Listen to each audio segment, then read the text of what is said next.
Carta aos Romanos, capítulo 1. Eu, Paulo, sou um fiel escravo de Jesus Cristo, escolhido como apóstolo autorizado para proclamar o que Deus tem falado e feito. Escrevo esta carta a todos os cristãos de Roma, amigos de Deus. Os escritos sagrados trazem anúncios antigos dos profetas a respeito do Filho de Deus, que mostra suas raízes na história por ser descendente do rei Davi. Sua identidade única de Filho de Deus foi demonstrada pelo Espírito, quando Jesus foi ressuscitado dos mortos e comprovado como Messias, nosso Senhor. Por meio dele, recebemos a graça generosa de sua vida e a urgente tarefa de transmiti-la a outros, para que a recebam quando decidirem pela confiança obediente em Jesus. Vocês são quem são por causa dessa graça e do chamado de Jesus Cristo. E eu os saúdo agora pela graça generosa de Deus, nosso Pai, e do nosso Senhor Jesus, o Messias. Dou graças a Deus por meio de Jesus, por todos vocês. Faço isso em primeiro lugar porque em toda parte recebo notícias da vida de fé que vocês têm, e toda vez que as ouço, dou graças a Deus.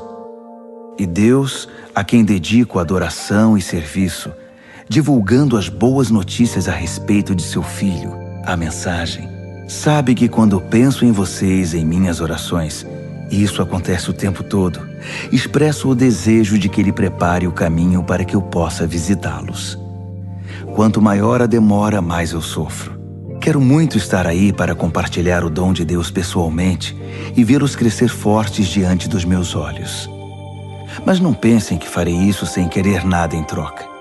Vocês têm tanto para me dar quanto eu a vocês.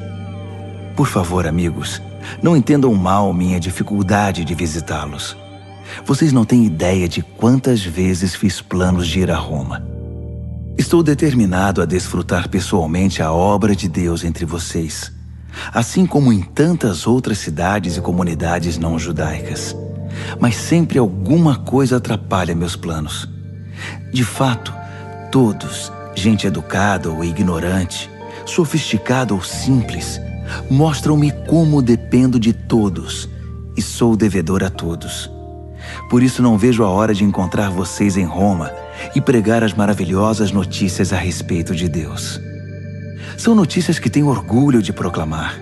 Essa extraordinária mensagem que revela o magnífico plano de Deus de resgatar todos que confiam nele, começando pelos judeus, mas abrindo a porta para todos os outros povos. O modo de Deus tornar justo o ser humano se manifesta em atos de fé, confirmando o que as Escrituras dizem. Aquele que vive de modo justo diante de Deus, confiando nele, vive de verdade. Mas o furor divino é despertado pela falta de confiança do ser humano em Deus, pelos erros repetidos, pelas mentiras acumuladas e pela manipulação da verdade. Mas a verdade essencial sobre Deus é muito clara. Abram os olhos e poderão vê-la. Se analisarem com cuidado o que Deus criou, serão capazes de ver o que os olhos deles não enxergam. O poder eterno, por exemplo, e o mistério do ser divino. Portanto, ninguém tem desculpa. Vejam o que aconteceu. A humanidade conhecia Deus perfeitamente, mas deixou de tratá-lo como Deus, recusando-se a adorá-lo, e foi reduzida a um tão terrível estado de insensatez e confusão que a vida humana perdeu o sentido. Eles fingem saber tudo, mas são ignorantes sobre a vida. Trocaram a glória de Deus que sustenta o mundo por imagens baratas vendidas na feira. Então Deus se pronunciou: se é isso que vocês querem, é o que terão. Não demorou muito para que fossem viver num chiqueiro, enlameados, sujos por dentro e por fora. Tudo porque trocaram o Deus verdadeiro por um Deus falso e passaram a adorar o Deus que fizeram no lugar do Deus que os fez, o Deus a quem bendizemos e que nos abençoa. Loucura total. Então aconteceu o pior. Como se recusaram conhecer Deus, logo perderam a noção do que significa ser humano. Mulheres não sabiam mais ser mulheres. Homens não sabiam mais ser homens. Sexualmente confusos, abusaram um do outro e se degradaram. Mulheres com mulheres, homens com homens. Pura libertinagem, pois de modo algum isso pode ser amor. Mas eles pagaram caro por isso. E como pagaram? São vazios de Deus e do amor divino, perversos, infelizes e sem amor humano. Uma vez que eles não se importaram em reconhecer Deus, Deus desistiu deles e os deixou por conta própria. A vida deles agora é uma confusão só, um mal que desce ladeira abaixo. Eles tomam à força o que é alheio, são ambiciosos e caluniadores, cheios de inveja, violência, brigas e trapaças, fizeram da vida um inferno. Olhem para eles, são maliciosos, venenosos, críticos ferozes de Deus, brigões, arrogantes, gente vazia e insuportável. Mestres em criar meios de destruir vidas e revoltados contra os pais. Não passam de seres tolos, asquerosos, cruéis e intransigentes. Até parece que eles não sabem o que fazem, mas têm plena consciência de que estão cuspindo no rosto de Deus. E não se importam. Pior ainda, premiam quem faz as piores coisas com eficiência. Romanos, capítulo 2. A humanidade caiu num abismo cada vez mais fundo.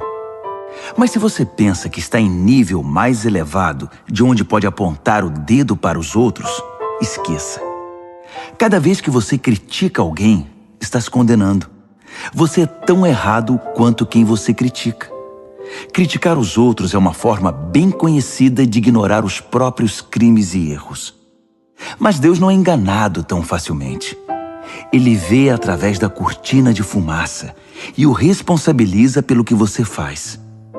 Ou você acha que conseguiria distrair a atenção de Deus dos seus erros, apontando o dedo para os erros dos outros? Ou que por ser um Deus tão bondoso, Ele o deixaria livre de obrigações? É melhor pensar direito desde o princípio. Deus é bom, mas não é bobo. Por sua bondade, Ele nos toma pela mão e nos conduz a uma mudança radical de vida. Não há como escapar. Rejeitar Deus ou fugir dele é como jogar lenha na fogueira. Um dia o fogo intenso e alto, o julgamento justo e ardente de Deus, irá queimar tudo. Não se engane, porque no fim todos terão o que merecem. Vida de verdade para quem age do lado de Deus e fogo para quem insiste em viver como bem entende, pela lei do menor esforço. Se você age contra a sua natureza, irá se destruir. Não importa a sua origem, a sua criação ou a sua formação. Mas se você aceitar o jeito de Deus fazer as coisas, a recompensa será maravilhosa. Nesse caso, também não importa a origem ou a formação. Ser judeu não é garantia automática de aprovação. Deus não se orienta pelo que os outros dizem ou pelo que você pensa de você.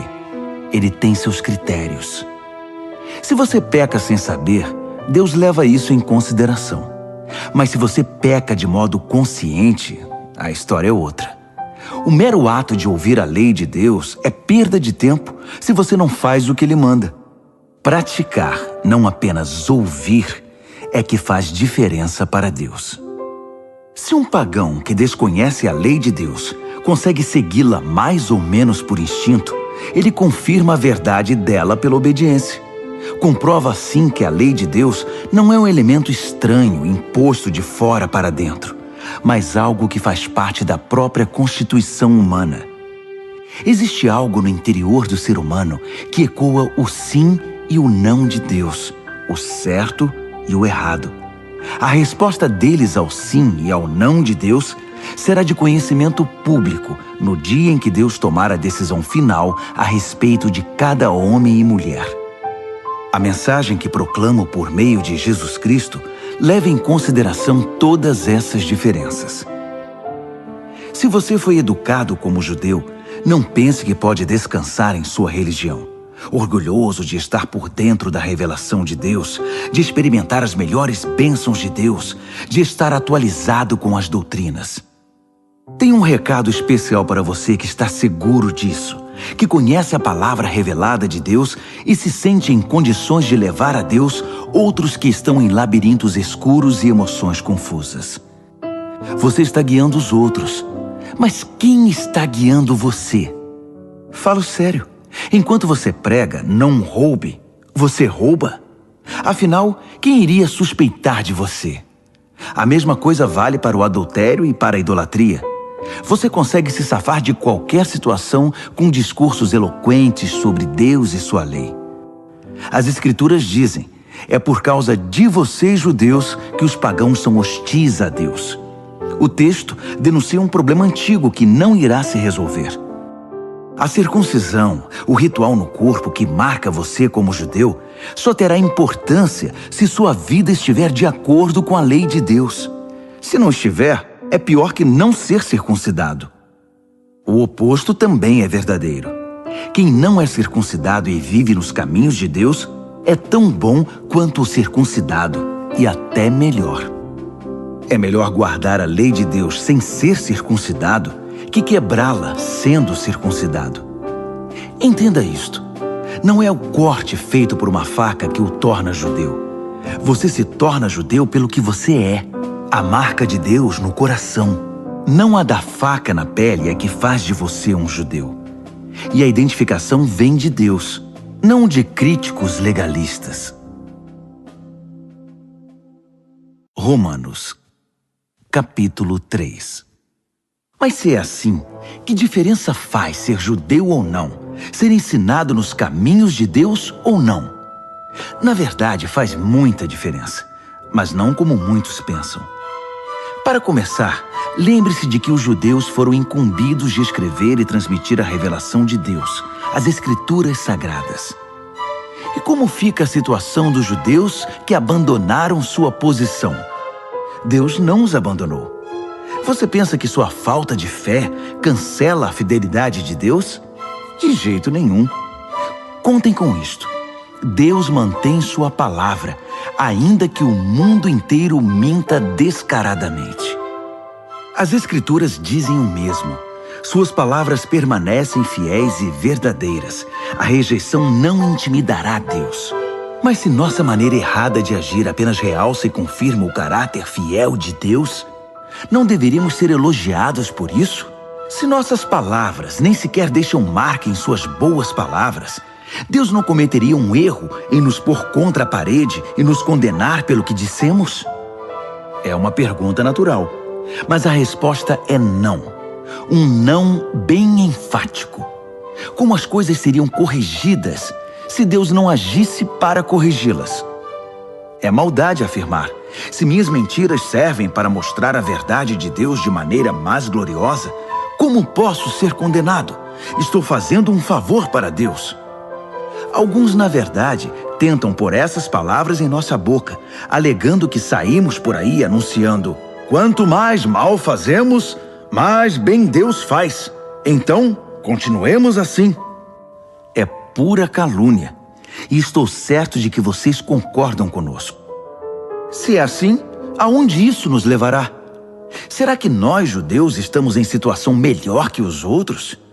Na verdade, não. Basicamente, todos nós, judeus e não judeus, começamos em condições idênticas. Todos nós começamos como pecadores. As Escrituras não deixam dúvidas sobre isso. Não há ninguém vivendo como deve, nenhum sequer. Ninguém entende, ninguém presta atenção em Deus. Todos eles erraram o caminho. Todos estão vagueando sem rumo. Ninguém está vivendo da maneira correta. E não creio que há quem o consiga. A garganta deles é um túmulo aberto, e a língua escorregadia para enganar. Cada palavra que pronunciam está impregnada de veneno. Eles abrem a boca e empesteiam o ar. São eternos concorrentes ao prêmio Pecador do Ano, e emporcalham a terra com sofrimento e ruína. Não fazem a menor ideia do que seja viver em comunidade. Eles passam por Deus e o ignoram. Está claro que esse texto não representa o que Deus diz a respeito dos outros, mas o que diz sobre nós, a quem as Escrituras foram primeiramente endereçadas. Está claro também que somos todos pecadores, cada um de nós. Estamos no mesmo barco furado com todos os outros. Nosso envolvimento com a revelação de Deus não nos deixa de bem com Ele. Isso só faz realçar nossa cumplicidade com o pecado de todos os outros. Mas agora há algo novo no horizonte. Aconteceu o que Moisés e os profetas anunciaram por tanto tempo. Deus resolveu agir para acertar as coisas sobre as quais lemos nas Escrituras por meio do que Jesus fez por nós. E não apenas por nós, mas por todos os que creem nele, pois nisso não há diferença entre nós e eles.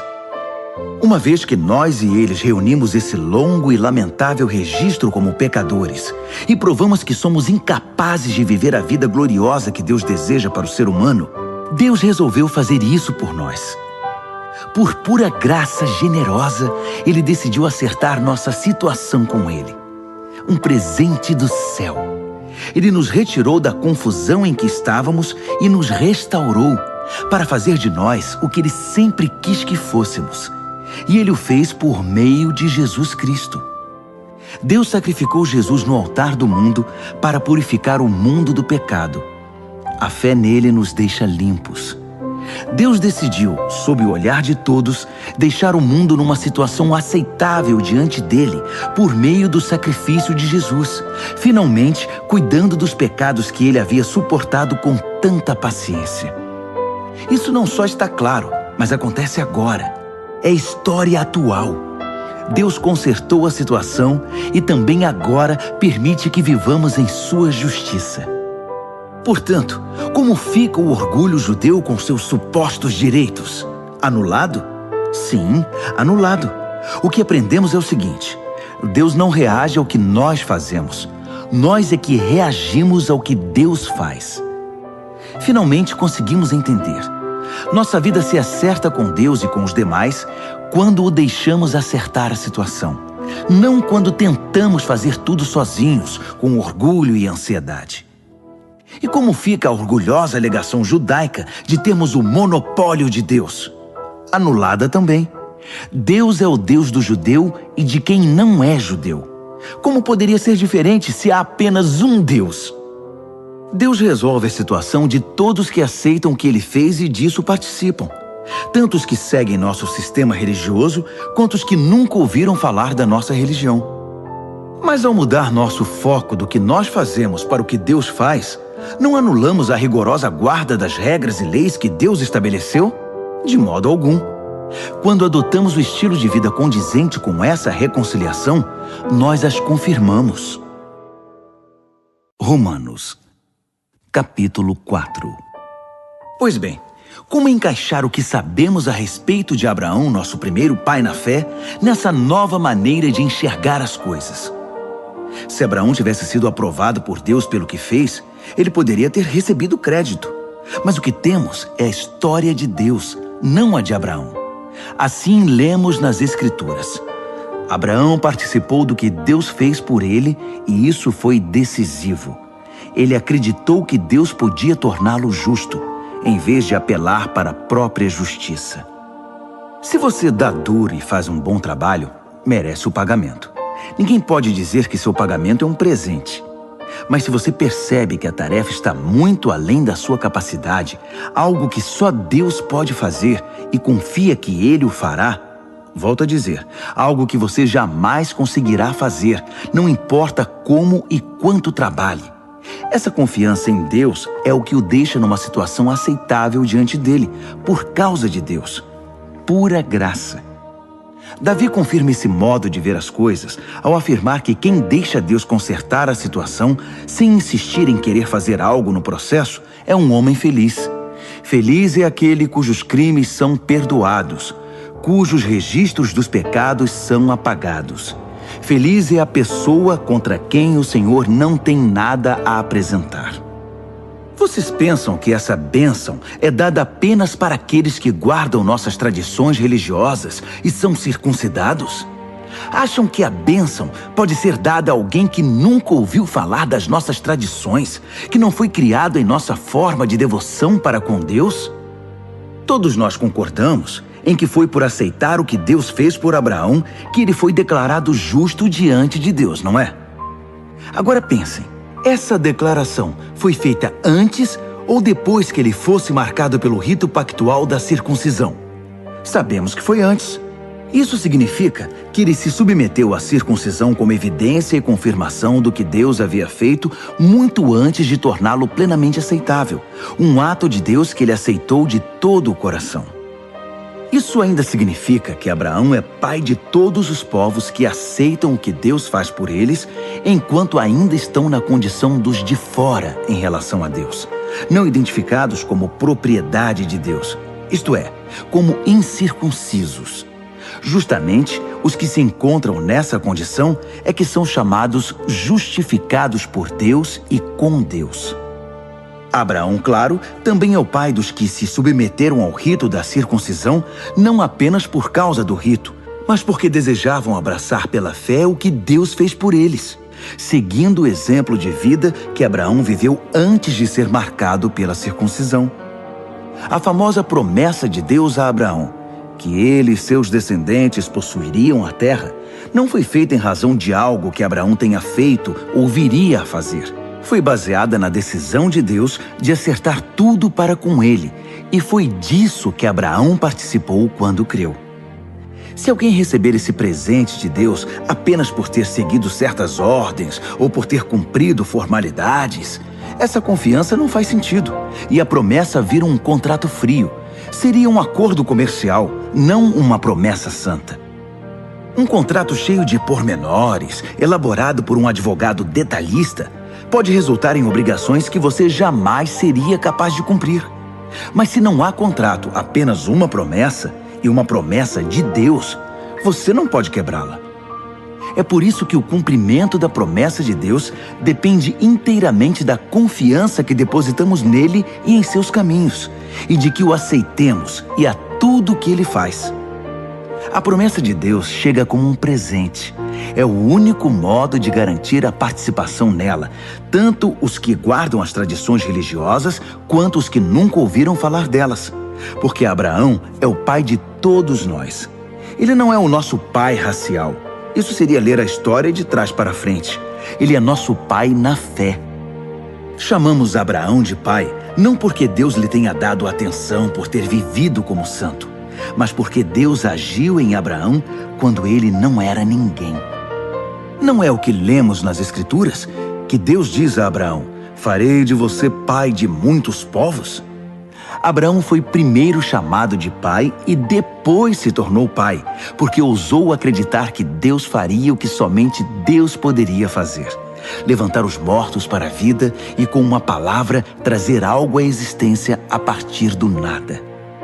Não havia esperança, mas Abraão creu, decidido a viver não com base no que sabia que era incapaz de fazer, mas no que Deus disse que ele faria. Assim, foi feito pai de uma multidão de povos. O próprio Deus declarou: você terá uma grande família, Abraão. Abraão não ficou pensando em sua incapacidade, dizendo: sem chance, este corpo de 100 anos nunca vai gerar um filho. Ignorou décadas de infertilidade de Sara e foi persistente. Não foi reticente sobre a promessa de Deus com questionamentos. Em vez disso, mergulhou na promessa e se fortaleceu. Ficou à disposição de Deus, certo de que ele cumpriria o que tinha dito. É por isso que se diz: Abraão foi declarado justo diante de Deus ao confiar que Deus o justificaria. Mas não é só Abraão. O mesmo acontece conosco. O mesmo é dito a respeito de nós, que aceitamos e cremos naquele que trouxe Jesus à vida, quando de igual modo não havia mais esperança. O Jesus que foi sacrificado fez-nos aceitáveis diante de Deus. Tornou-nos justos perante Deus. Romanos, capítulo 5. Ao aceitar pela fé o que Deus sempre desejou para nós, consertar nossa situação com Ele, tornar-nos prontos para Ele, alcançamos tudo isso com Deus por causa do nosso Senhor Jesus. Mais ainda, abrimos-nos para Deus e descobrimos ao mesmo tempo que Ele já se abriu para nós e nos achamos no lugar que Ele queria que estivéssemos perante a graça e a glória de Deus na presença dEle, expressando nosso louvor. Mas ainda há muito mais. Continuamos a expressar nosso louvor, mesmo que estejamos cheios de problemas, porque sabemos que os problemas podem desenvolver em nós paciência. E como a paciência, por sua vez, forja o aço temperado da virtude, mantendo-nos atentos quanto ao que Deus pretende fazer. Desse modo, passamos a ter esperança. Com essa expectativa, jamais nos sentiremos enganados. A verdade é que nem temos como reunir todas as vasilhas necessárias para encher com tudo o que Deus generosamente derrama sobre nossa vida por meio do Espírito Santo. Cristo chegou na hora certa para tornar isso realidade. Ele não esperou que todos estivessem preparados.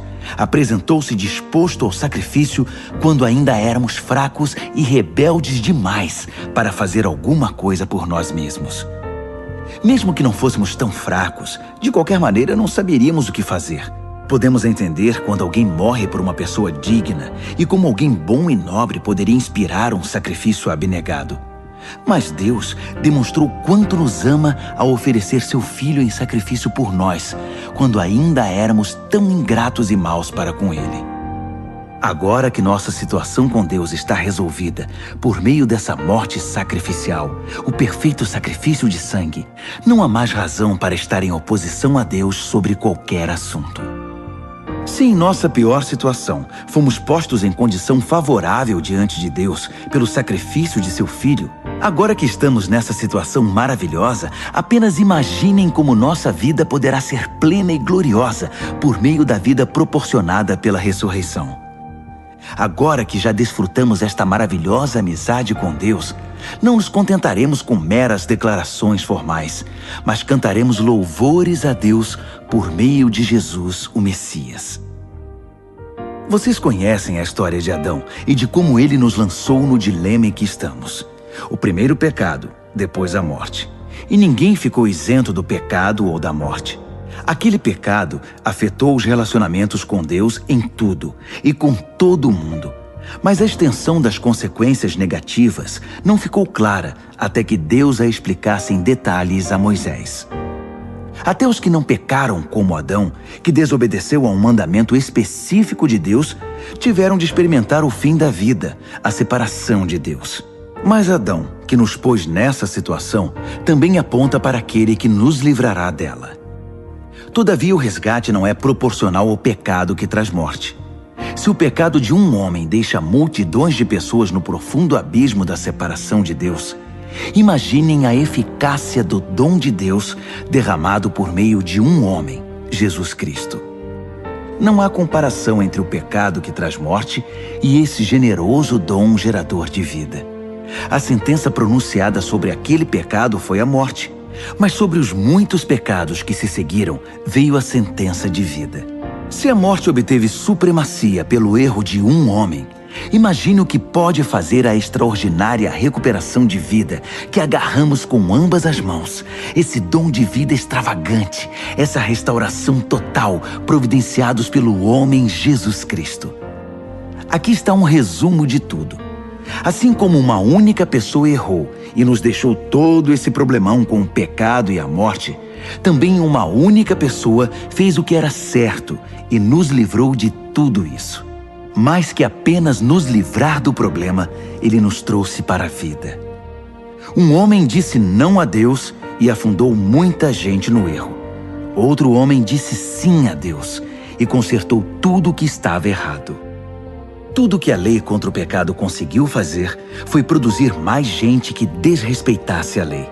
Mas o pecado não teve nem tem chance de competir contra o perdão poderoso que chamamos graça. Na disputa entre o pecado e a graça vence com facilidade. Tudo que o pecado pode fazer é nos ameaçar com a morte. Já a graça, uma vez que Deus está consertando as coisas por meio do Messias, nos convida à vida. Uma vida que continua para sempre, que jamais terá fim. Romanos, capítulo 6. O que vamos fazer então? Continuar pecando para que Deus continue perdoando? É claro que não. Se já deixamos o país onde o pecado é soberano, como poderemos ainda viver na velha casa que tínhamos lá? Ou vocês não perceberam que abandonamos aquilo tudo para sempre? É o que acontece no batismo. Ao entrar na água, deixamos para trás o velho país do pecado. Quando saímos da água, entramos num novo país, o da graça, uma nova vida numa nova terra. É isso que o batismo nessa vida em Jesus significa. Quando somos mergulhados na água, é como o sepultamento de Jesus. Quando somos levantados da água, é como a ressurreição de Jesus. Erguemo-nos para um mundo cheio da luz do nosso Pai. E assim, podemos ver por onde estamos indo, no novo país da graça soberana. Mas claro que isso é impossível. Nosso velho modo de viver foi pregado na cruz com Cristo, um fim decisivo para aquela vida miserável de pecado. Não estamos mais à mercê do convite do pecado. Cremos que se estamos incluídos na morte de Cristo, que venceu o pecado, estamos incluídos também em sua ressurreição, que nos traz vida. Sabemos que quando Jesus foi levantado dos mortos, isso foi um sinal de que a morte não seria mais o destino final.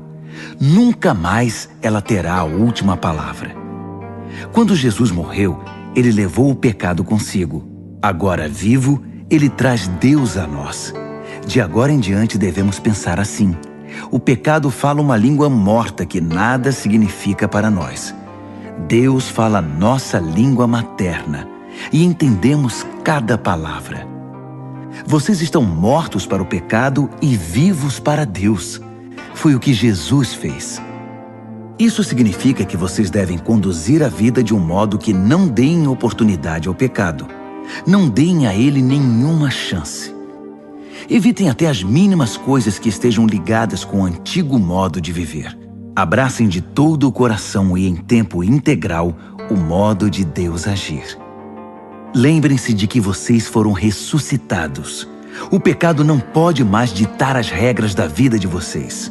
Afinal, vocês não estão mais vivendo sob a velha tirania.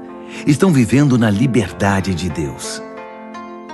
Agora, se estamos livres da velha tirania, podemos viver como quisermos? Uma vez que estamos livres na liberdade de Deus, podemos fazer o que nos vier à cabeça? De jeito nenhum. Vocês sabem por experiência própria que certos atos baseados numa suposta liberdade acabam destruindo a liberdade.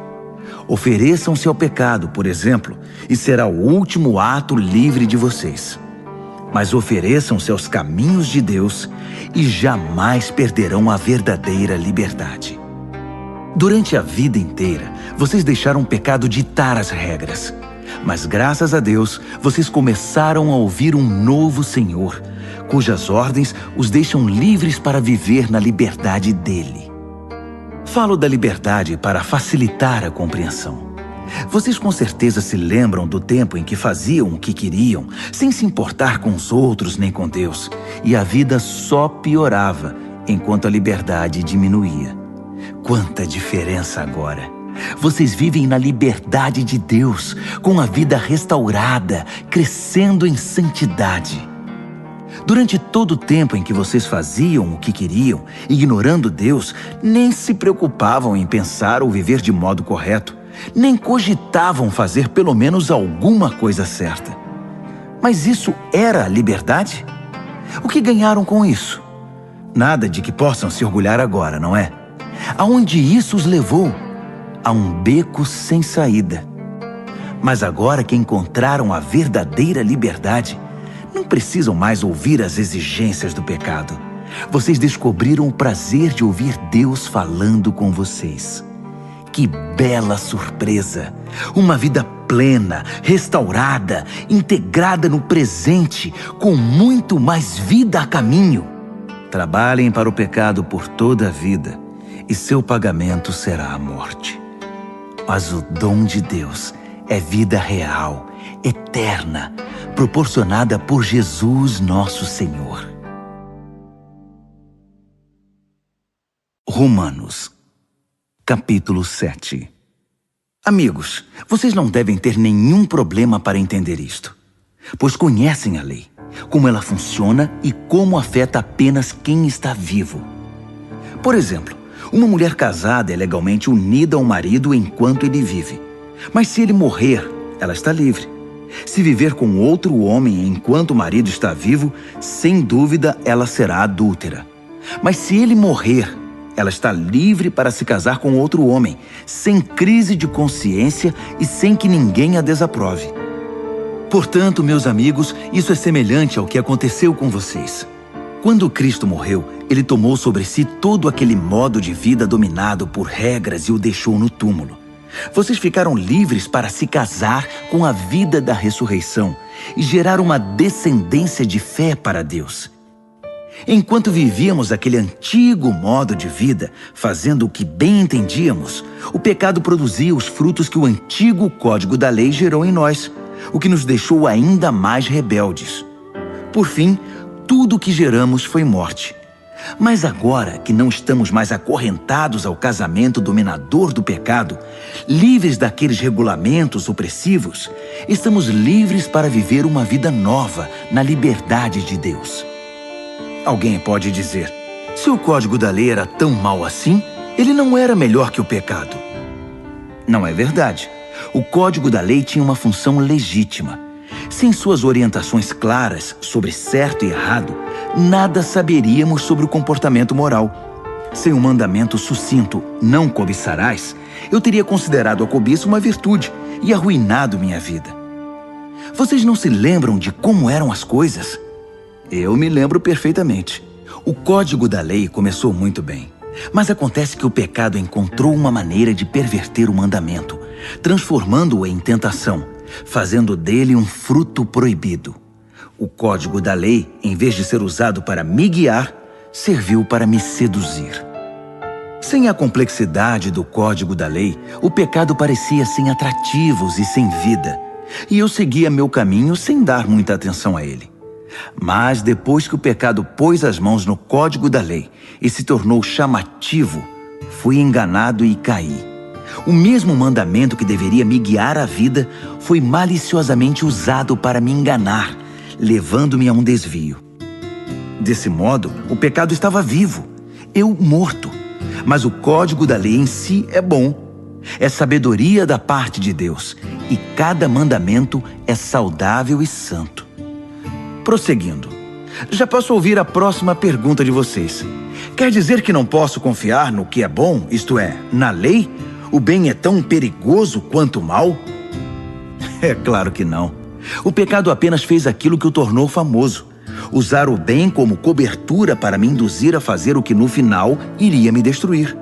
Ao ocultar o bom mandamento de Deus, o pecado provocou consequências negativas que jamais conseguiria causar por si só. Posso antecipar a resposta também. Sei que todos os mandamentos de Deus são espirituais. Mas eu não sou. Essa não é também a sua experiência? Sim, estou cheio de mim mesmo. Afinal, passei longo tempo na prisão do pecado. O que não entendo a meu respeito é que decido uma coisa e faço outra, sendo levado a fazer o que absolutamente desprezo. Então, se não consigo decidir o que é melhor para mim mesmo e fazê-lo, é óbvio que o mandamento de Deus é necessário. Entretanto, preciso de algo mais. Pois se conheço a lei e mesmo assim não posso guardá-la, e se o poder do pecado dentro de mim insiste em sabotar minhas melhores intenções, obviamente preciso de ajuda. Entendo que não posso cumpri-la. Posso desejar, mas não posso fazer. Decido fazer o bem, mas de fato não o faço. Decido não fazer o mal, mas acabo fazendo de um modo ou de outro. Minhas decisões não resultam em ações. Algo está muito errado no meu interior e sempre tira o melhor de mim. Isso acontece tanto que já é previsível. No momento em que decido fazer o bem, o pecado está lá para me derrubar. É pura verdade que eu me alegro nos mandamentos de Deus. Mas é óbvio que nem tudo em mim é festa. Partes de mim se rebelam em segredo. E quando menos espero, elas assumem o controle. Já tentei de tudo, mas nada resolve. Já não aguento mais. Não há ninguém que possa me ajudar? Não é essa a verdadeira pergunta? A resposta, graças a Deus, é que Jesus Cristo pode e me ajuda. Ele agiu para consertar as coisas nesta vida de contradições com a qual quero servir a Deus de todo o coração e mente, mas sou puxado pela influência do pecado e acabo fazendo algo que não desejo.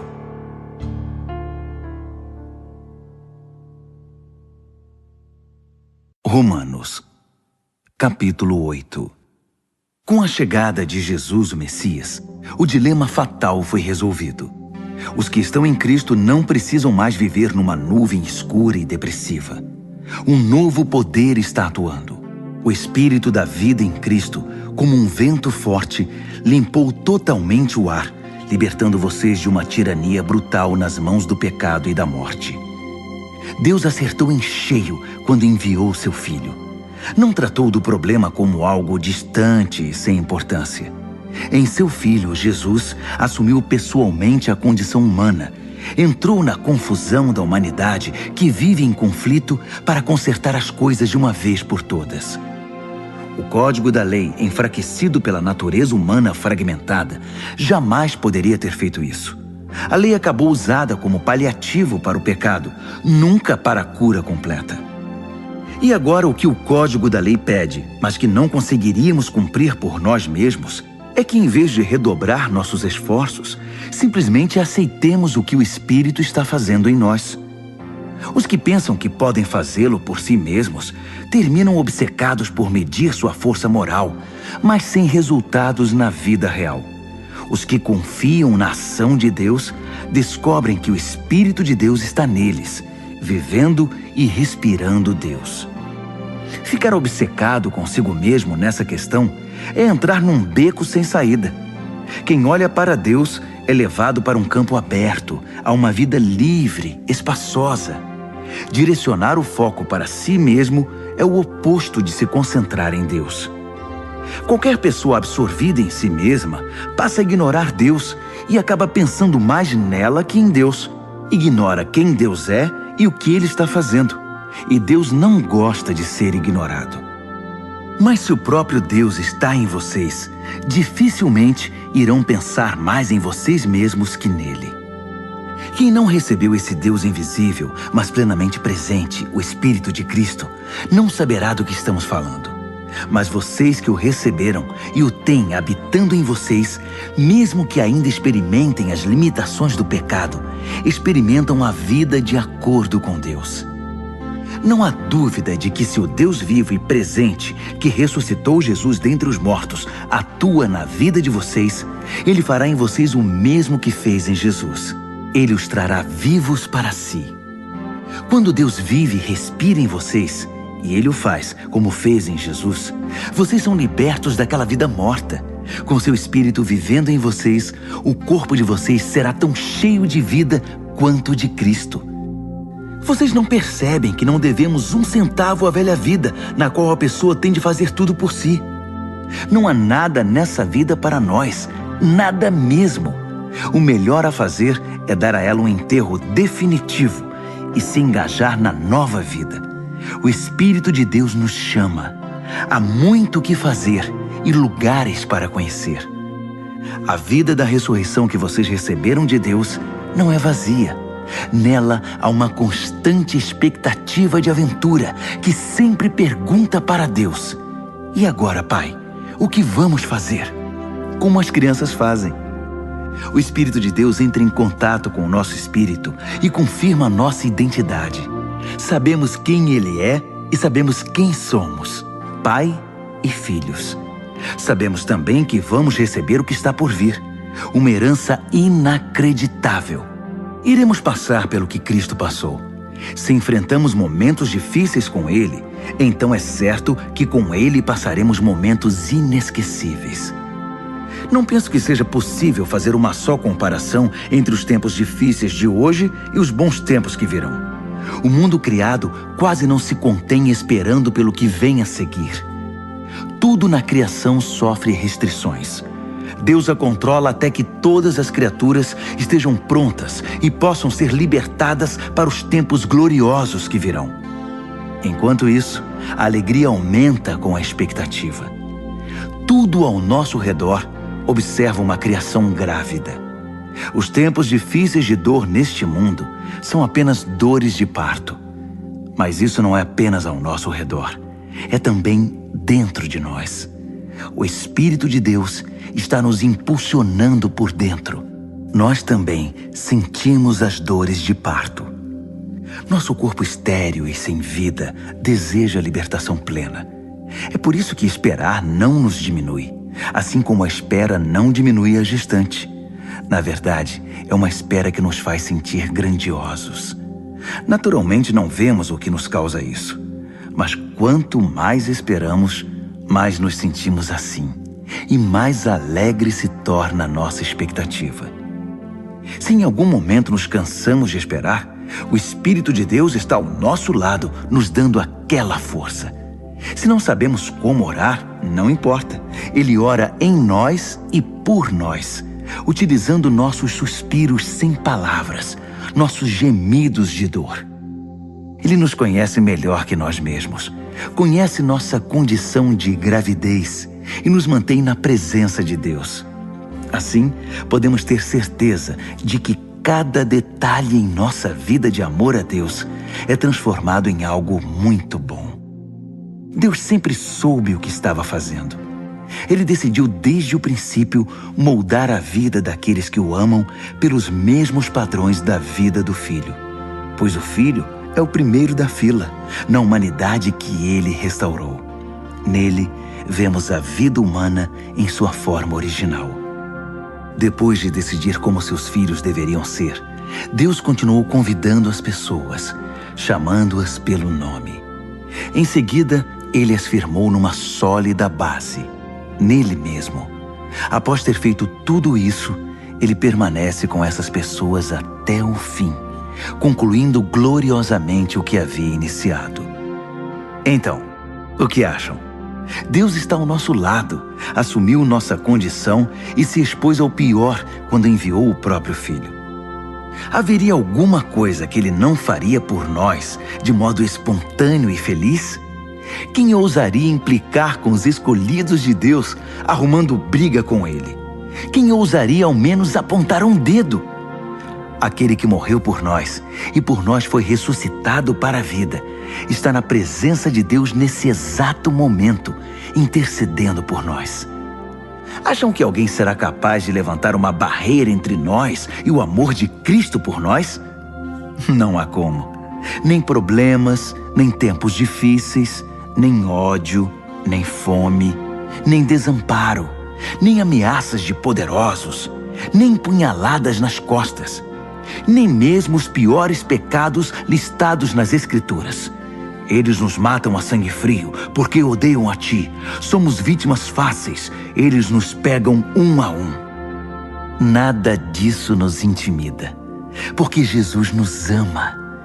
Estou convencido de que nada, vivo ou morto, angelical ou demoníaco, atual ou futuro, alto ou baixo, pensável ou impensável, absolutamente nada pode se intrometer entre nós e o amor de Deus, quando vemos o modo com que Jesus, nosso Senhor, nos acolheu.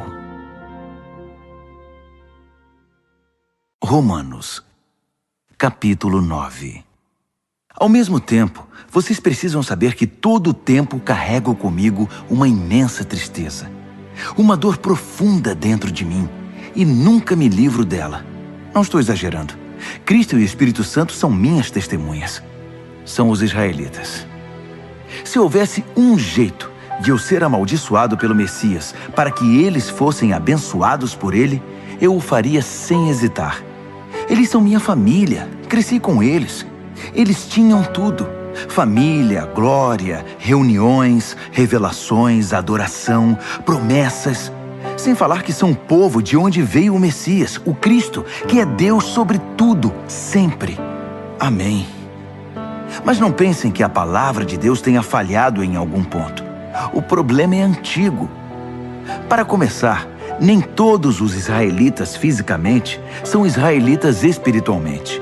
Não foi a linhagem de Abraão que trouxe essa identidade, e sim a promessa de Deus. Lembram-se do que foi dito? Sua família será considerada por Isaque? Isso significa que a identidade israelita nunca foi determinada fisicamente, por transmissão genética, mas por Deus, pela promessa. Lembram-se da promessa? Quando eu voltar no próximo ano por esta época, Sara terá um filho. E não foi a única vez. Também foi feita uma promessa para Rebeca, muito além da genética. Quando ficou grávida do nosso antepassado Isaque e esperava os gêmeos ainda inocentes, incapazes de fazer bem ou mal, ela recebeu uma confirmação especial da parte de Deus. Na ocasião, Deus mostrou que seu propósito não é algo que dependa do que fazemos ou deixamos de fazer, e sim determinado por sua decisão, vindo diretamente de sua iniciativa. Deus disse a Rebeca: o primeiro a nascer dos gêmeos ocupará o segundo lugar. Mais tarde, a situação deu origem à dura frase: eu amei Jacó, mas rejeitei Esaú. Será que com isso podemos dizer que Deus é injusto? Vamos devagar. Deus disse a Moisés: misericórdia é comigo mesmo, compaixão é comigo mesmo. A compaixão não nasce em nosso coração compadecido, nem em nosso esforço moral, mas na misericórdia divina. Foi o mesmo caso do faraó. Eu o escolhi para ser mero coadjuvante no drama da minha poderosa salvação. Tudo o que estamos dizendo é que Deus tem a primeira palavra, iniciando a ação, na qual fazemos nossa parte para o bem ou para o mal. Então você pergunta: como pode Deus nos culpar por qualquer coisa se Ele está no controle de tudo? Se as grandes decisões já foram tomadas, que temos nós com isso? Calma. Quem você pensa que é para argumentar com Deus? Por algum instante você achou que algum de nós sabe o bastante para questioná-lo? O vaso não se dirige aos dedos que o moldaram dizendo: por que você me deu essa forma?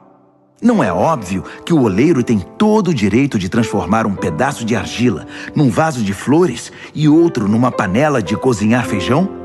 Se Deus precisa de um pote especial para a sua ira e outro para a sua bondade gloriosa, não estará Ele certo? O mesmo Ele fez com os judeus, mas também acontece com outros povos. Oséias deixa isso claro: eu chamarei os sem nome e os nomearei. Chamarei os desprezados e os farei amados. No lugar em que gritaram: você não é ninguém, eles chamam vocês de filhos do Deus vivo. Isaías mantém a ênfase. Se cada grão de areia da praia fosse numerado e a soma chamada escolhidos de Deus, eles seriam ainda números, não nomes. A salvação vem por escolha pessoal. Deus não nos conta, chama pelo nome. Meros números não são seu objetivo. Isaías enxergou esta realidade. Se nosso poderoso Deus não nos tivesse dado um legado de filhos vivos, acabaríamos como cidades fantasma, como Sodoma e Gomorra. Como resumir tudo isso? Todos os que não pareciam interessados no que Deus estava fazendo, na verdade, abraçaram o que Deus fazia quando Ele endireitou a vida deles. E Israel, que parecia tão interessado em ler e falar sobre o que Deus estava fazendo, distanciou-se de Deus. Como puderam se distanciar? Porque em vez de confiar em Deus, eles assumiram o controle. Estavam envolvidos no que eles mesmos faziam, tão envolvidos nos seus projetos de Deus que não perceberam Deus à sua frente, como uma pedra no meio da estrada. Então tropeçaram nele e continuaram caindo. E Isaías de novo junta tudo isso numa metáfora. Cuidado, pus uma pedra enorme no caminho para o Monte Sião, uma pedra que você não pode contornar. Mas eu sou a pedra. Se você me procura, me encontrará a caminho, não obstruindo o caminho. Romanos, capítulo 10. Acreditem em mim, amigos. Para Israel desejo o melhor. Salvação, nada menos que isso. É o que desejo de todo o coração e em todo tempo oro a Deus por isso. Sei que os judeus são muito dedicados a Deus, mas estão fazendo tudo ao contrário.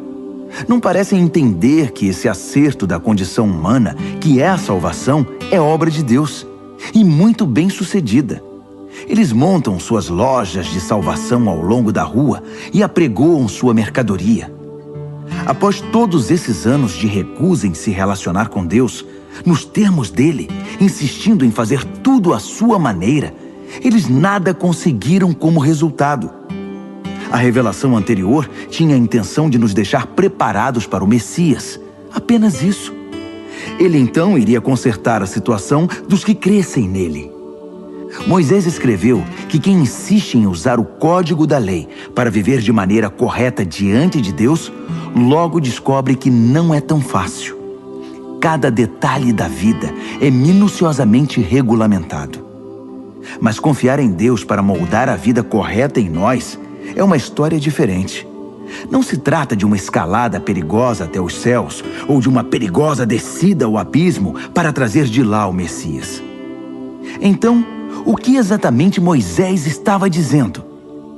A palavra que salva está bem aqui, tão próxima quanto a língua da boca, tão próxima quanto o coração do peito.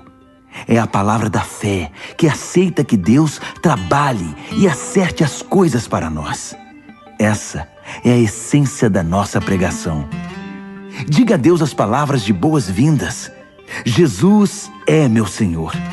Receba de corpo e alma a obra de Deus, seu agir em nós, como no ato de ressuscitar Jesus. É isso. Você não está fazendo nada. Está simplesmente pedindo ajuda a Deus e confiando nele para que ele o faça. Salvação é isso. Com todo o seu ser, você aceita o agir de Deus para consertar a situação e pode dizer em alto e bom som: Deus acertou tudo entre mim e ele. As Escrituras garantem: ninguém que confie em Deus de todo o coração irá se arrepender disso. Isso não mudou. Não importa qual seja o antecedente religioso de alguém. O mesmo Deus é por todos nós, agindo do mesmo modo, com incrível generosidade para com todos os que buscam sua ajuda. Todo aquele que clamar, socorro Deus, alcançará ajuda. Mas como o povo pedirá ajuda se não sabe em quem confiar? E como saberão em quem confiar se nunca ouviram falar do único que é digno de confiança? E como poderão ouvir se ninguém contar a vocês? E como alguém contará a vocês, a não ser que alguém o envie? É por isso que as Escrituras exclamam: uma visão de tirar o fôlego, uma imensa multidão anunciando a todos as coisas maravilhosas de Deus. Mas nem todos estão preparados para ver, ouvir e agir. Isaías perguntou o que todos nós em algum momento perguntamos: Deus, será que alguém se importa? Será que alguém está ouvindo ou acreditando numa única palavra de tudo isso? A questão é a seguinte: antes de crer, você tem de ouvir. E a não ser que a palavra de Cristo seja pregada, não há nada para ouvir. Mas não são inúmeras as oportunidades que Israel tem de ouvir e entender o que está acontecendo? Inúmeras, eu disse. As vozes dos pregadores se foram pelo mundo, sua mensagem pelos 7 mares da terra. Então, a grande pergunta é: por que Israel não entendeu que não tinha espaço nessa mensagem? Moisés acertou quando predisse: quando vir Deus alcançar todos aqueles a quem você considera inferiores, estranhos, você irá morrer de inveja. Quando vir Deus alcançar os povos que você considera ignorantes espirituais, você vai ficar furioso. Isaías ousa pronunciar as seguintes palavras de Deus: povos me encontraram e me receberam. povos que nunca haviam me procurado. E eu encontrei e recebi povos que nunca antes haviam perguntado a meu respeito. Então ele conclui com uma acusação.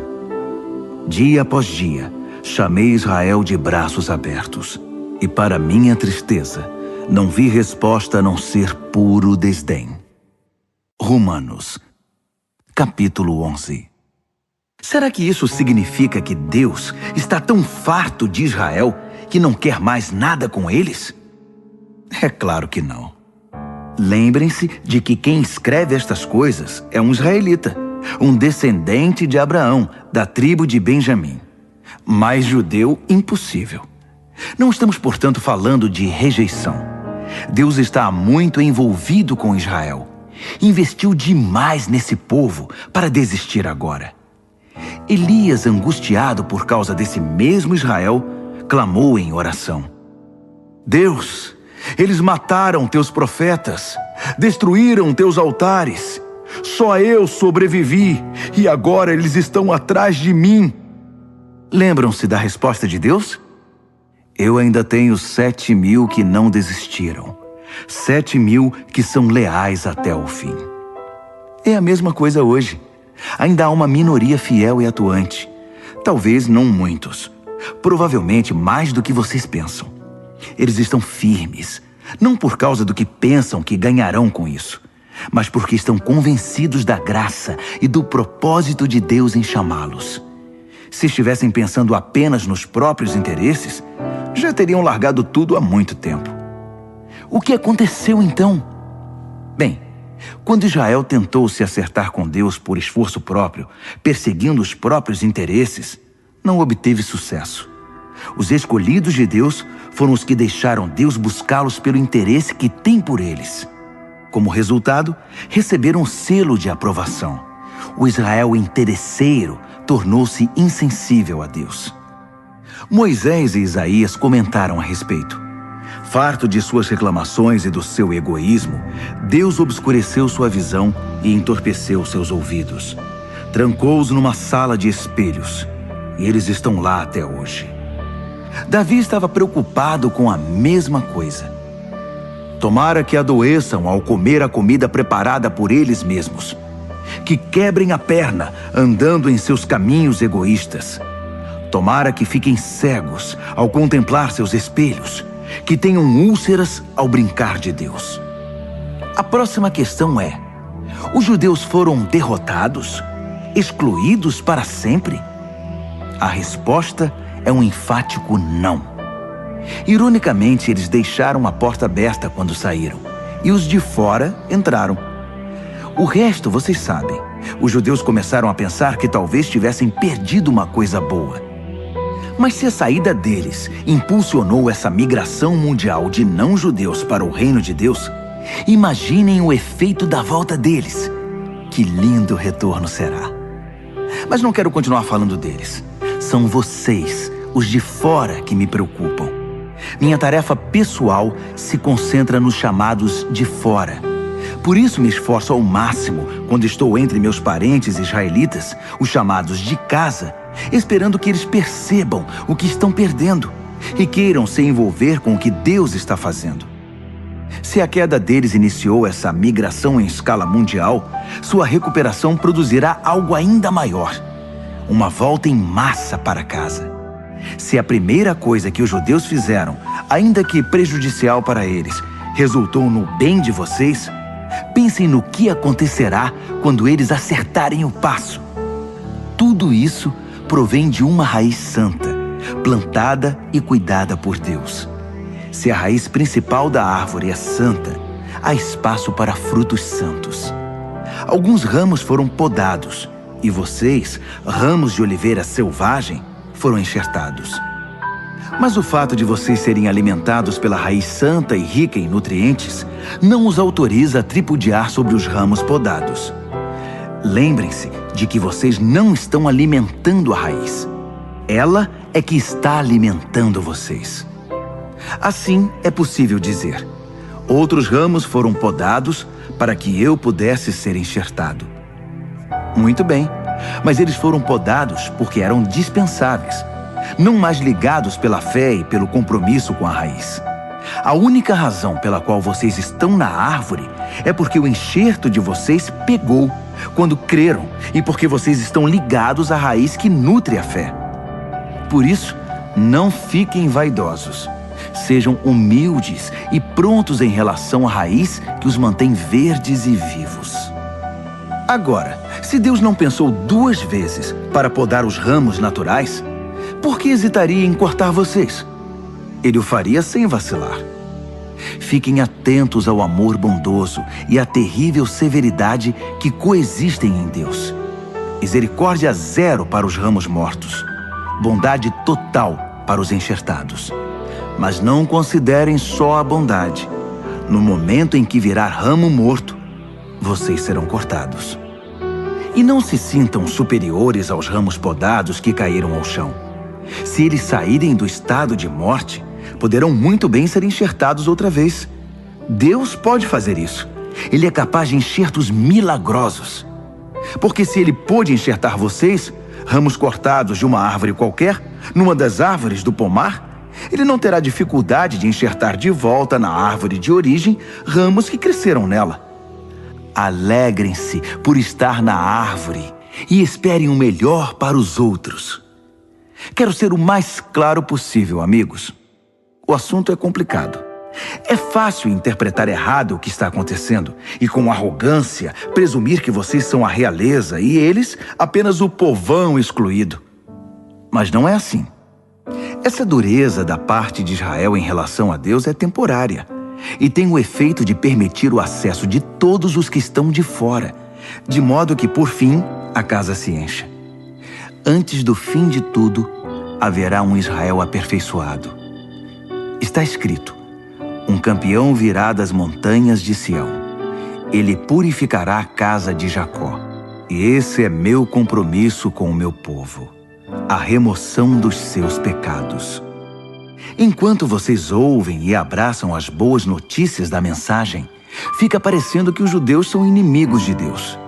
Mas visto da perspectiva de longo alcance do propósito abrangente de Deus, eles continuam sendo os mais antigos amigos de Deus. Os dons e o chamado de Deus têm garantia total. Jamais são cancelados. Houve uma época, não muito tempo atrás, em que vocês estavam separados de Deus. Mas depois, os judeus fecharam a porta para Deus e houve uma abertura para vocês. Agora, eles estão de fora, mas com a porta aberta para vocês, eles têm ainda a opção de voltar. De algum modo, Deus permite que todos nós conheçamos o que é estar de fora, para que Ele, pessoalmente, possa abrir a porta e nos receber de volta. Vocês, por acaso, já viram algo que se compare à graça generosa de Deus ou à sua profunda sabedoria? É algo acima da nossa compreensão, que jamais entenderemos. Há alguém que possa explicar Deus? Alguém inteligente o bastante para lhe dizer o que fazer? Alguém que tenha feito a ele um grande favor? Ou a quem Deus tenha pedido conselho? Tudo dele procede. Tudo acontece por intermédio dele. Tudo termina nele. Glória para sempre. Louvor para sempre. Amém. Amém. Amém.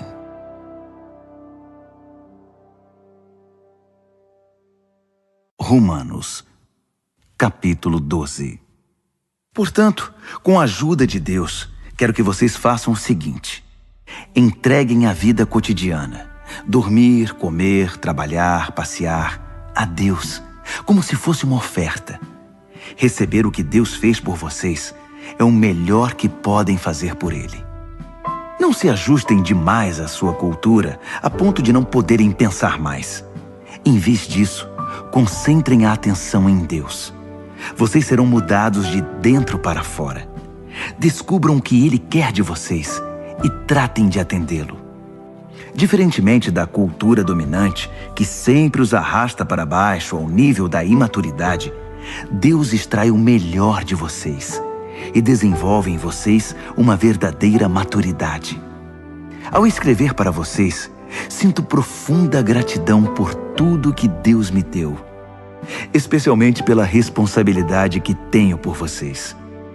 Vivendo assim, como cada um de vocês em pura graça, é importante que não tenham um conceito errado de vocês mesmos, achando que têm alguma bondade para apresentar a Deus. Não, é Deus quem concede tudo a vocês. O único modo de nos entendermos é pelo que Deus é e pelo que Ele faz por nós, não pelo que somos e fazemos por Ele. Assim, somos como as várias partes do corpo humano. Cada parte tem seu significado no corpo, visto como um todo, mas não o contrário.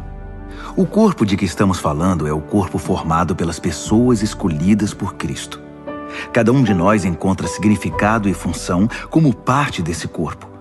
Não podemos ser como um dedo decepado que não tem valor. Então, desde que estejamos ligados às outras partes constituídas de maneira genial e funcionando maravilhosamente no corpo de Cristo, sejamos o que fomos feitos para ser, sem inveja ou sentimento de superioridade sobre os outros, sem tentar ser algo que não somos. Se você prega, limite-se a pregar a mensagem de Deus. Se você ajuda, apenas ajude. Não tente assumir o comando. Se você ensina, apegue-se ao ensino. Se você tem a capacidade de encorajar, tome cuidado para não se tornar autoritário. Se você recebeu alguma posição de responsabilidade, não manipule. Se você foi chamado para ajudar gente em angústia, fique de olhos abertos e seja rápido em responder.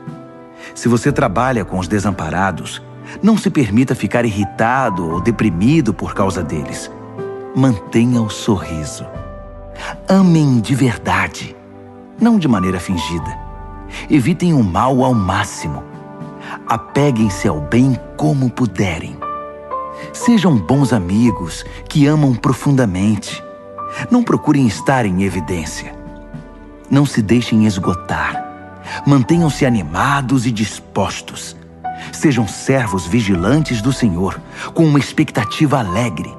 Não desistam em tempos difíceis, mas orem com fervor. Ajudem os cristãos necessitados e pratiquem a hospitalidade. Abençoem os inimigos. Não haja maldição em suas palavras. Riam quando seus amigos estiverem alegres. Chorem com eles quando estiverem tristes. Ajudem-se uns aos outros. Não sejam arrogantes. Façam amigos entre as pessoas mais simples. Não se julguem importantes. Não revidem. Descubram a beleza que há em todos. Se você a descobriu em você, faça o mesmo com todos. Não insistam na vingança. Ela não pertence a vocês. Eu vou julgar. Eu vou cuidar disso, diz Deus. As Escrituras recomendam que se você vir seu inimigo com fome, ofereça-lhe um bom almoço.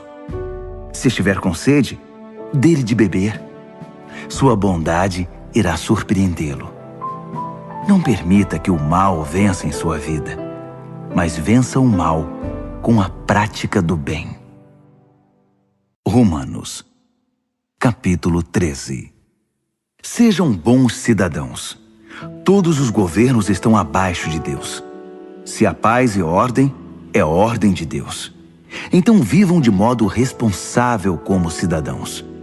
Se forem irresponsáveis para com o Estado, estarão sendo irresponsáveis para com Deus, e Deus pedirá contas disso. As autoridades constituídas só serão uma ameaça se desobedecerem. Os cidadãos decentes não têm o que temer. Querem estar em boa situação com o governo? Sejam cidadãos responsáveis, e o governo trabalhará a seu favor. Mas se vocês desobedecem às leis o tempo todo, cuidado. Os guardas não estão aí apenas para serem admirados por seus uniformes. Deus também tem interesse em manter a ordem e os usa para isso. Portanto, vivam com responsabilidade, não apenas para evitar a punição, mas por ser a maneira certa de viver.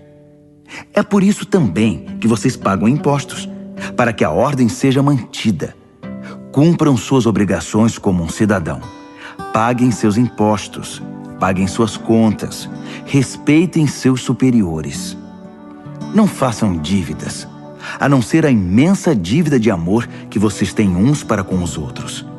Quando vocês amam uns aos outros, estão cumprindo a lei, o código da lei. Não durma com uma pessoa casada, não tire a vida de ninguém, não pegue o que não é seu, não fique o tempo todo desejando o que você não tem. E todos os outros nãos que você pensar se resume nisto. Ame o próximo como a você mesmo. Você não faz nada errado quando ama o próximo. Adicione tudo ao código da lei e a soma total sempre dará amor. Mas cuidem para não serem absorvidos pelas obrigações diárias a ponto de perderem tempo e se distraírem de Deus. A noite está quase acabando. O dia vai raiar. Estejam atentos ao que Deus está fazendo. Ele está dando os últimos retoques na obra de salvação que começou quando cremos. Não podemos desperdiçar as preciosas horas do dia em futilidades, preguiça, distração, brigas e disputas. Saiam da cama e vistam-se. Não desperdicem o tempo, nem se demorem esperando até o último minuto.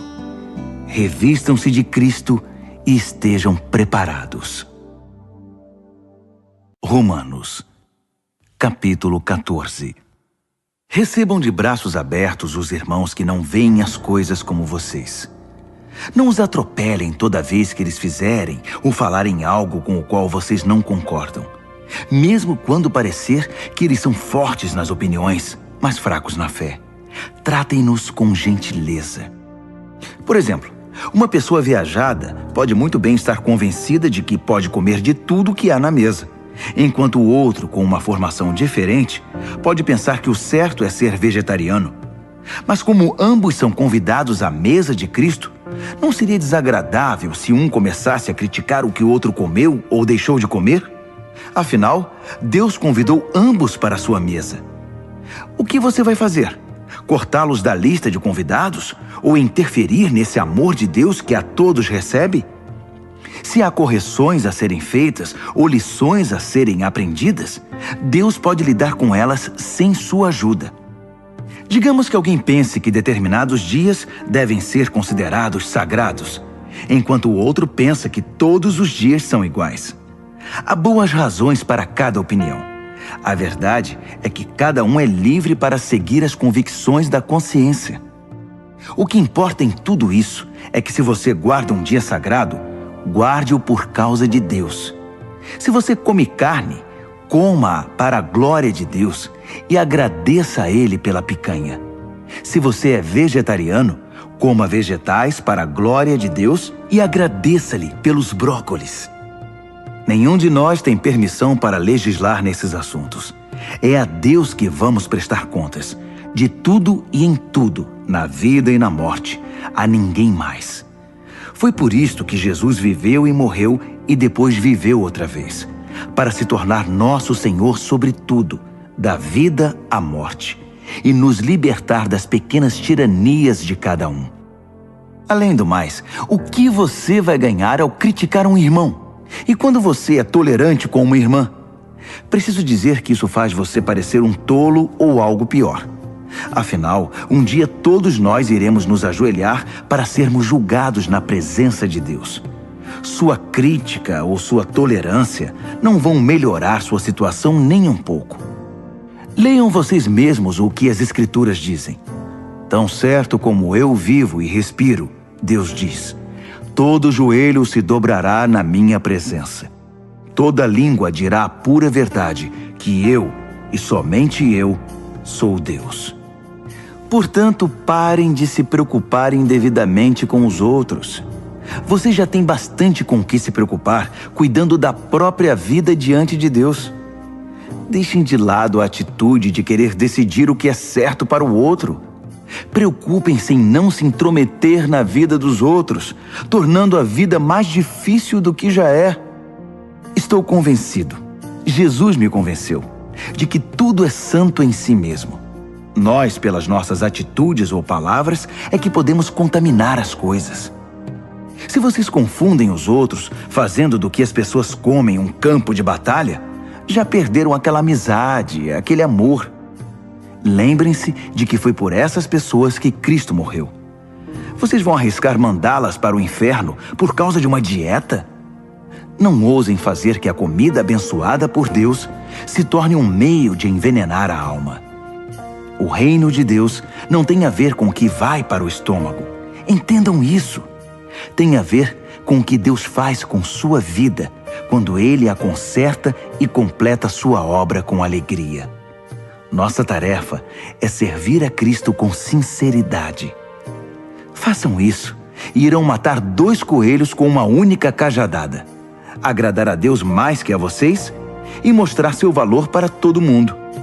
Assim, estaremos empregando nosso esforço na boa convivência fraterna.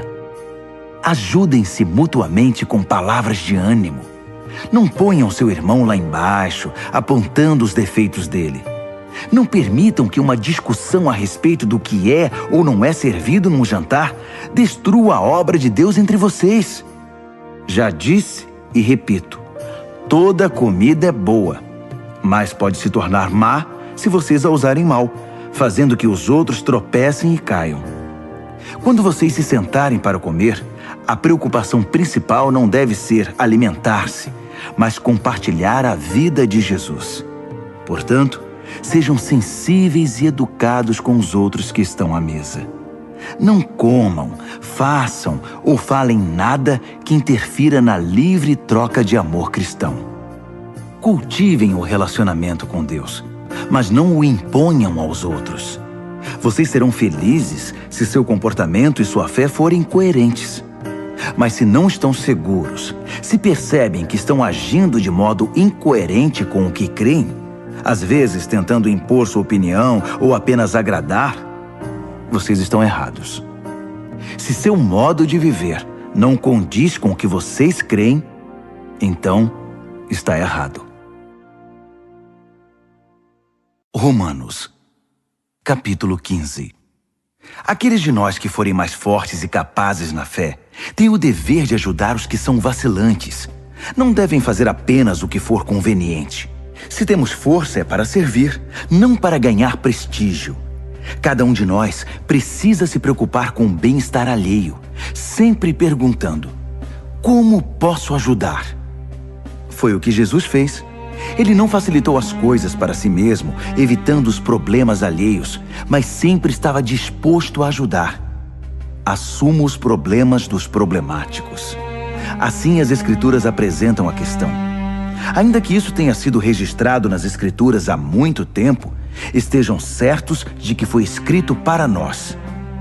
Deus quer que o seu chamado firme e permanente, combinado com o conselho caloroso e pessoal das Escrituras, venham a nos caracterizar, mantendo-nos alerta para o que Ele vier a fazer. Que o nosso Deus fiel, imutável, pessoal e caloroso desenvolva a maturidade em vocês, de modo que possam estar um ao lado do outro, assim como Jesus se põe ao lado de cada um de nós. Então seremos um coral.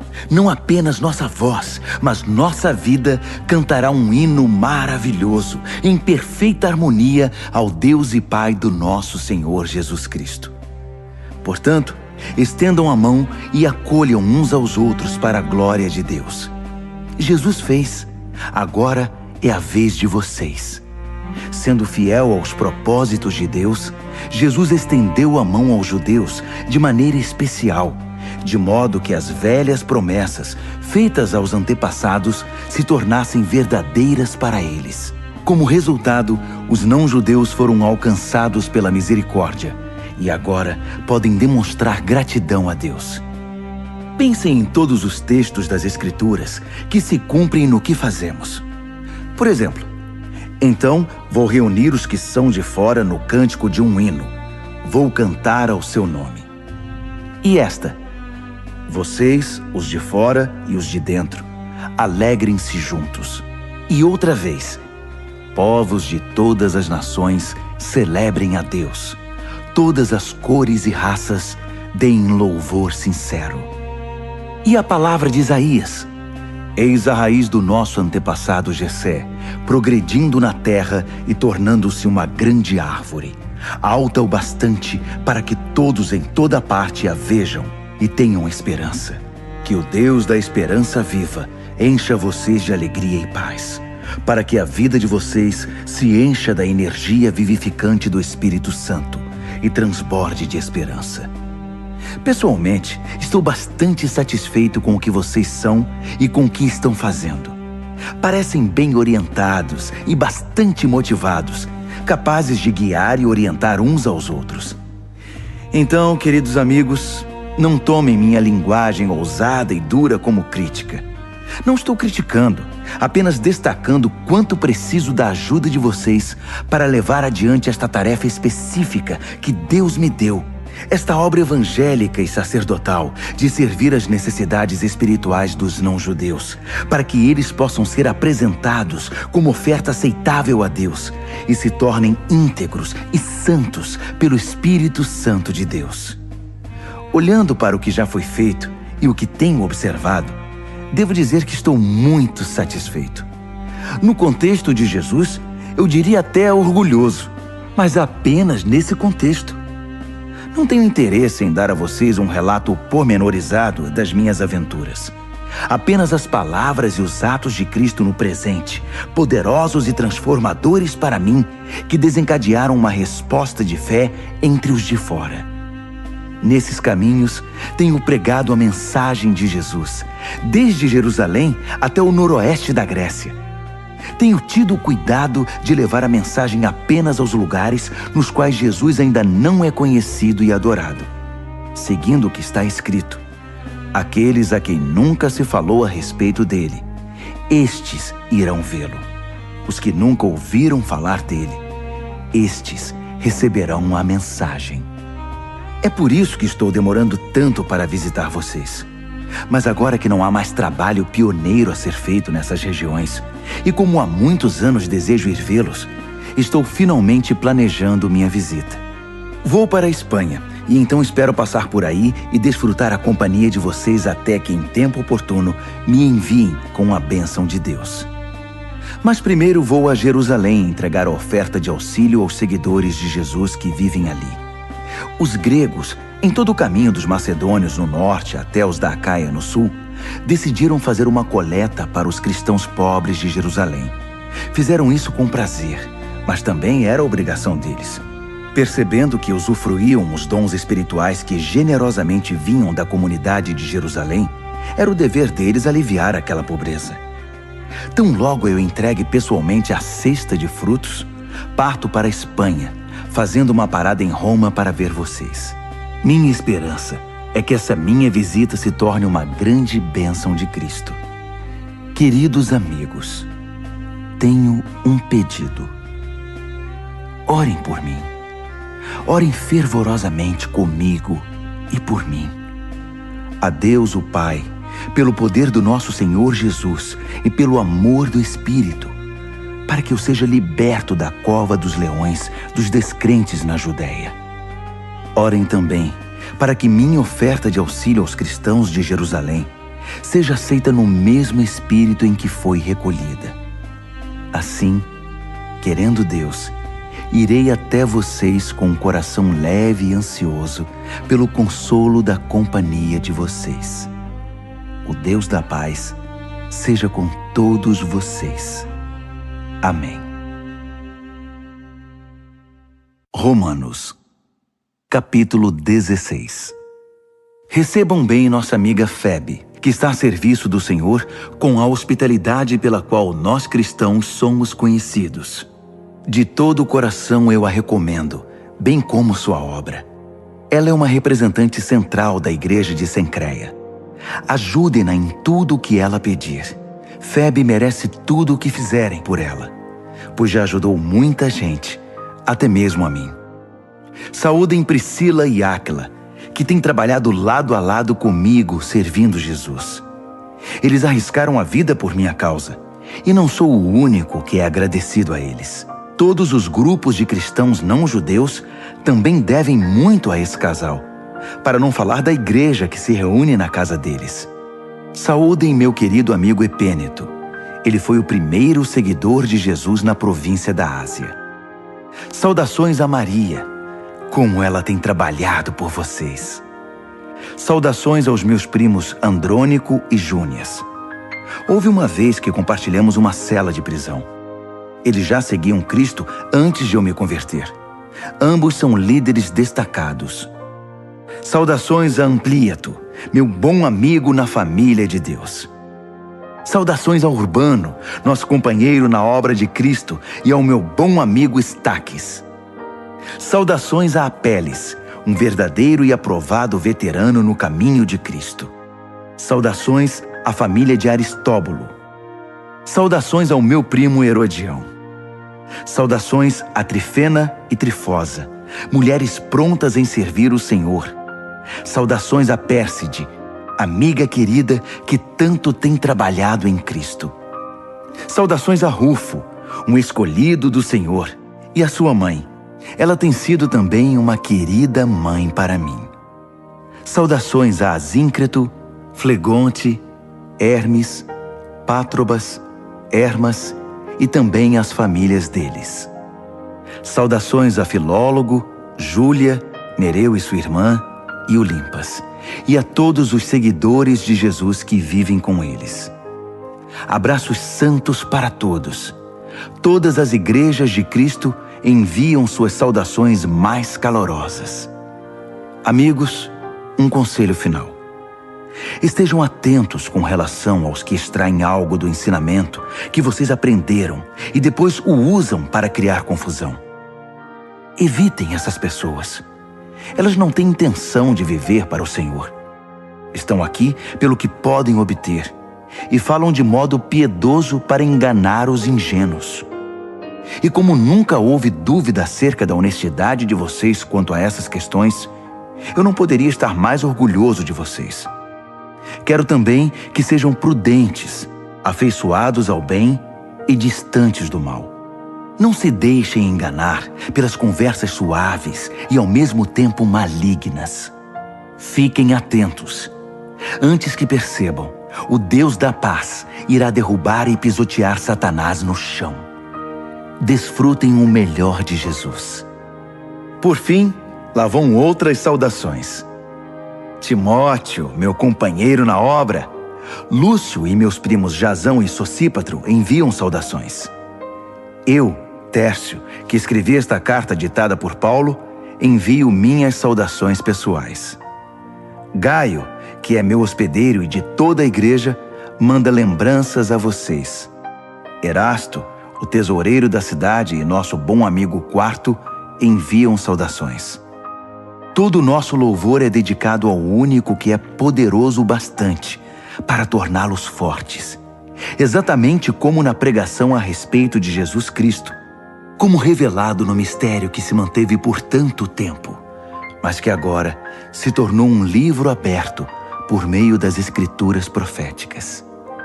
Todas as nações do mundo podem agora conhecer a verdade e ser conduzidas à fé obediente, cumprindo as ordens de Deus, que fez tudo, do início até a última letra.